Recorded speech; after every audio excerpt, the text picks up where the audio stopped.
Le racisme sans race est une manière de décrire le contexte suisse, c'est-à-dire qu'on comprend qu'il y a du racisme, mais le terme même race est nié et le racisme même en contexte suisse est nié. Donc quand il y a en effet, vous avez en effet cité la mort de Mike Ben Peter, plus récemment à Morges, il y a eu également le meurtre de Nzoï. Je prendrais plutôt cet exemple-là pour montrer à quel point il y a un problème en fait vraiment de perception du racisme. Quand Nzoï a été abattu, déjà il a fallu un temps pour qu'on se rende compte qu'il s'agissait d'un homme racisé et afrodescendant. C'est en fait les personnes militantes qui étaient là. Non mais attendez. Là, la manière dont l'information est relayée, un homme a été abattu, certes, mais il s'agit d'un homme noir qui a été abattu. Et ça, on parle de l'année passée, donc après les manifestations, George Floyd, etc., où on s'attendrait à ce qu'il y ait une sensibilisation un peu plus accrue, en tout cas une nécessité politique de se dire, bon, bah là, il faudrait quand même qu'on agisse un peu. Donc, un homme qu'on se rend compte finalement est noir, se fait abattre par la police à Morges, des informations contradictoires circulent, etc. Et jusqu'à maintenant, les personnes qui se mobilisent pour en fait décrier le fait qu'il soit abattu comme un meurtre sous base en fait sur la base du fait qu'il s'agisse d'un homme noir et que donc c'est pour ça qu'il a été abattu par balle.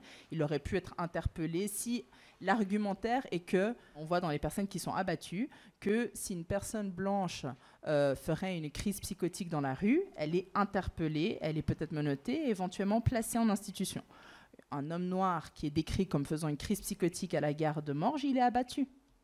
Donc là, la police, elle relaie des informations et c'est les personnes militantes qui sont en train de dire non mais attendez, l'homme est noir, vous l'abattez comme ça en pleine rue.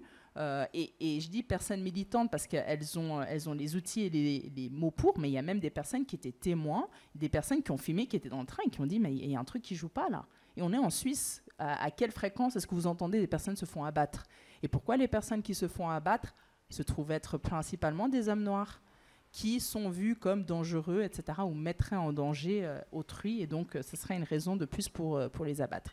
Donc là, c'est typiquement des situations où on voit les effets, on parle quand même de la mise à mort de quelqu'un, et d'un déni, où même la manière dont l'information est relayée n'est pas explicitée.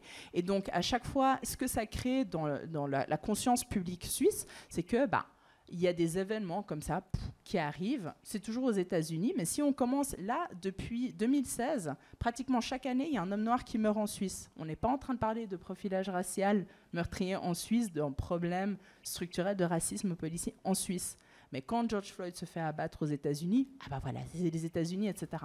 Donc on est au stade où le déni est tellement fort et engrainé dans il n'y aurait pas de racisme en Suisse, aussi parce que la manière dont l'information qui est relayée ne met pas cet aspect-là en avant, qu'il y a des événements comme ça qui arrivent et ils ne sont même pas articulés dans une généalogie beaucoup plus longue.